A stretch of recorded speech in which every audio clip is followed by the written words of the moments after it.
Hey guys, you're watching Times of Wrestling और मैं हूं आपका दोस्त शंकर और इस वीडियो में हम लोग जानेंगे किस तरीके से रहा इस हफ्ते का स्मैकडाउन का एपिसोड, जानेंगे जेफ हार्डी का सेगमेंट और जानेंगे किस तरीके से न्यू डे ने डिफेंड किया अपने टाइटल्स को। सो इस वीडियो को लास्ट तक जरूर देखिएगा। So let's get started. Ring the bell.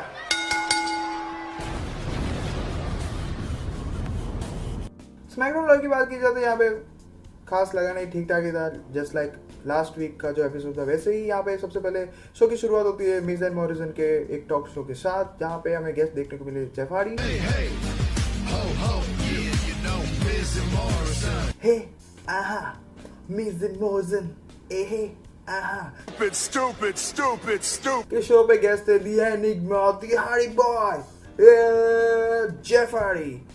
Okay, तो तुम लोग ये सब नहीं करते क्या एज अ फैन? सो इस पूरे सेगमेंट में हमें ये देखने को मिला किस तरीके से मिज एंड मॉरिसन मजाक उड़ाना चाह रहे थे जेफ हार्डी का। इंट्रोडक्शन से लेके एंड तक वो मजाक उड़ाना चाह रहे थे। और यहाँ पे सेगमेंट में हमें एक चीज देखने को मिला कि एक्सट्रीम रूल्स पे अब जिस तरीके से द मिज ने सजेस्ट किया जेफ हार्डी को कि तुम क्यों ना सेमस के सामने दीवार मैच में फाइट करो, जिस तरीके से तुम इश्यूज फेस कर रहे हो। इस सेगमेंट के दौरान हम एक और बात कहते हैं कि उनकी बेटी बहुत बड़ी फैन है जेफ हार्डी की और वो नहीं चाहेंगे कि वो एक ऐसा आइडल को फॉलो करे जो एक डिसअपॉइंटिंग है, क्योंकि जिस तरीके से वो ब्लैक क्लैश में हार गया उसके बाद उनका पूरा लाइफ ही डिसअपॉइंटिंग है। सो यहाँ पे ये पूरी स्टोरी लाइन यही है, जेफ हार्डी वर्सेस सेमस के बीच के। जेफ हार्डी बहुत बड़ा डिसअपॉइंटिंग है इन उनके लाइफ में और किस तरीके से वो फेस करते आए अपनी डिसअपॉइंटिंग को एक अल्कोहलिक एडिक्शन के जरिए। तो यहाँ पे जेफ हार्डी बोलते हैं कि मैं एक और डिसअपॉइंटिंग तुमको प्रूव करता हूँ, क्यों ना जिस तरीके से मैंने चैलेंज एक्सेप्ट किया है दीवार का, एक और चैलेंज में थ्रो करता हूँ और तुम दोनों में से मुझे बताओ कि मैं किसके साथ अभी फाइट करने वाला हूँ। और उसके बाद वो हमला करते हैं मिज एंड मॉरिसन पर और यहाँ पे हमें देखने को मिलता है match Jeff Hardy versus the Miz के बीच। यहाँ पे मुझे लग रहा था कि मॉरिसन को फेस करना चाहिए जेफ हार्डी को, लेकिन आने वाले दिनों में शायद इन दोनों के बीच मुकाबला हो सकता है। सो यहाँ पे मुझे लग रहा था कि द मिज शायद जीत जाते, लेकिन उन्होंने मिस कर दिया ये विक्ट्री ओवर जेफ हार्डी और यहाँ पे Jeff Hardy roll up pin के जरिए यहाँ पे हरा देते द मिज को। तो ये मैच के बाद हम बात करेंगे जेफ हार्डी और सेमस के बीच जो मैच होने वाला है एक्सट्रीम रूल्स। ओ दारू बदनाम कर गई ओ तम ना तारे दी बार मैच होने वाला है। पता नहीं कैसा मैच होने वाला, तो आप क्या लगता है प्लीज हमें कमेंट करके बताएं। सो इस मुकाबले के बाद हमें एक और मुकाबला देखने को मिलता है। यहाँ पे विमेंस का टैग टीम एक्शन देखने को मिलता है, जहाँ पे Sasha banks had a dream, I had made it, जो उनका थीम सॉन्ग है, वहाँ वो इंटरेस्ट कर रहे होते तभी वहाँ पे हमला करते थे पीछे से निकी क्रॉस उन पे। आई डोंट नो कैसे गिमिक है निकी क्रॉस का, लेकिन वो सैनिटी जो उनका जो स्टैम्बल था ग्रुप था उनमें से सिर्फ एक ही बची। और यहाँ पे इन दोनों का जो मैच होती है Sasha Banks and Bayley versus Nikki Cross और एलेक्सा ब्लिस के बीच। सो इस मुकाबले की बात करें तो यहाँ पे साशा बैंक्स और बेली हरा देती है निकी क्रॉस और एलेक्सा ब्लिस को। यहाँ पे फुल पागलपन देखने को मिला इस मैच के दौरान, लेकिन अंत में बाय चीटिंग यहाँ पे जीत जाती है बेली और साशा बैंक्स। सो इस वुमेन्स टैग टीम एक्शन के बाद हमें एक और बार मैच देखने को मिला जो कि मनी द बैंक में हुआ था, Braun Strowman versus Bray Wyatt के बीच फॉर यूनिवर्सल टाइटल। तो इस मुकाबले में बोरिंग लग रहा था, तब तो नहीं देखा था अच्छे से, लेकिन अभी देखा था कि किस तरीके से स्टोरी टेलिंग मैच था ये। सो इस मैच में काफी अच्छा वर्क किया दोनों ने, ब्रे वाइट और ब्रॉन स्ट्रोमन ने डिसेंट मैच पुट ओवर करने का ट्राई किया है। और यहाँ पे स्टोरी टेलिंग ये था कि किस तरीके से ब्रे वाइट का उन्हीं का मेडिसिन उन्हीं को चगा दिया ब्रॉन स्ट्रोमन ने।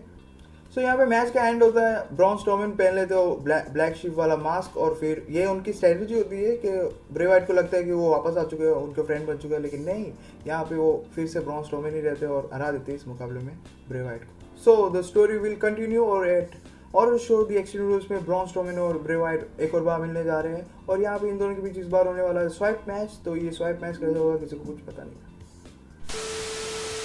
तो इस मैच के बाद हमें देखने को मिला बैक स्टेज सेगमेंट, जहाँ पे सारा द न्यू इंटरव्यूअर तो यहाँ पे वो इंटरव्यू ले रहे होते हैं सिजारो और नाकामुरा को और यहाँ पे वो पूछते हैं कि नाकामुरा से ये क्वेश्चन पूछते हैं कि आपको कैसा लग रहा है, आपने अपसेट सेट किया लास्ट वीक जब आपने कोफी किंगस्टन को हरा दिया ना मैच में, और सारा ये तुमने क्या किया, किस तरीके, ये क्वेश्चन नहीं पूछा जाता है। तो यहाँ पे सिजारो भड़क जाता है, कोई भी भड़केगा यार, ये सिजारो फॉर्मर मतलब चैंपियन रह चुके, यूनाइटेड स्टेट चैंपियन रह चुके और multiple time tag team champion, और यहाँ पे farmer royal rumble winner Nakamura है और United state champion IC champion है। यहाँ पे तुम ये बोल रहे हो कि नाकामुरा का विक्ट्री ओवर कोफी किंगस्टन एक अपसेट है। सो ये बात तो सबको गलत ही लगनी चाहिए, सिजारो को ही। सो ये तो होगी बैक स्टेज के बाद पहुंच जाते हैं रिंग में। यहाँ पे हमें सेगमेंट देखने को मिलता है विमेंस का, 4 वुमेन्स के बीच यहाँ पे देखने को मिलता है कैरियोके कॉन्टेस्ट, जहाँ पे ये होस्ट बने होते हैं जे यूसोस तो यहाँ पे 4 वुमेन्स थी, लेंसी evince, Diana Brooke, टमीना and Naomi. तो यहाँ पे एक बारी बारी इनको 45 सेकंड मिलते हैं गाना गाने के लिए, और वो एक एक WWE लेजेंड्स के थीम सॉन्ग गाते हैं यहाँ पे। तो ये काफ़ी सही सेगमेंट लगा। नो वरी, मैं बता रहा हूँ कि किस लिए मुझे ये सेगमेंट सही लगा, क्योंकि यहाँ पे हमें लेजेंड्स के गाने देखने को मिले, और सेगमेंट सही भी था क्योंकि हर बार वुमेन्स आ जाती है और एक साथ टाइटल अपॉर्चुनिटी मांगने लग जाती है। सो इस वे में सही भी है ना, क्योंकि हमें इस सेगमेंट के बाद मे बी फ्यूड देखने को मिल सकता है, क्योंकि इस सेगमेंट के बाद हमें मुकाबला देखने को मिला था लेसी एविंस और नाओमी के बीच। इस सेगमेंट में क्या हुआ था, इस सेगमेंट में हुआ था ये कि लेसी एविंस ने गाना गाया था लेजेंडरी जेफ जैरेट का Because I can't wait to be alone with my baby tonight. और डायना ब्रूक ने गाया था the legendary IC champion, longest run IC champion, the honky tonk man का theme song. He's just a hunky dog man, he's just a hunky dog man, he's just a hunky dog man, he's cool, he's hunky and daddy. और इसके बाद Tamina ने गाया the legendary the game king of kings का theme song. It's time to play the game, ding ding, time to play the game। और इसके साथ ही उनका टाइम अप हो जाता था, पूरा गाना नहीं गा पाती। और इसके बाद हमें देखने को मिलता है नाओमी का गाना legendary the American dream Dusty Rhodes के लिए, और ये गाना था द अमेरिकन ड्रीम का गाना American dream, just a common man working hard with his hand, hey, hey, just a common man, working hard for the man. Hey, he's just American dream, American dream. We love you. We miss you, legendary Dusty Rhodes. एक आता Naomi में भी जब उनका गाना खत्म हुआ था। तो इस सेगमेंट में यहाँ पे नाओमी जीत जाती है इस कॉन्टेस्ट को, और इसके बाद लेसी हमें हमला कर देती है, जिसके बाद ही हमें मुकाबला देखने को मिलता है। इस मुकाबले के दौरान डायना ब्रूक और टमीना भी इस मुकाबले में इन्वॉल्व हो जाते हैं, जिसके चलते रेफरी को इस मुकाबले को रोकना पड़ता है, और यहाँ मुकाबले का अंत नो कॉन्टेस्ट में, यानी कि कोई नहीं जीतता। और इस मुकाबले के बाद हमें देखने को मिलता है तो शो का मेन इवेंट भी वैसे ही अंत होता है जिस तरीके से पिछला मैच में हमें देखने को मिला, नो कॉन्टेस्ट। यहाँ पे मैच को द रेफरी रोक देते हैं, क्योंकि इतना तनाव बढ़ जाता है दोनों टीमों के बीच, तो रेफरी को इस मैच को रोकना पड़ा।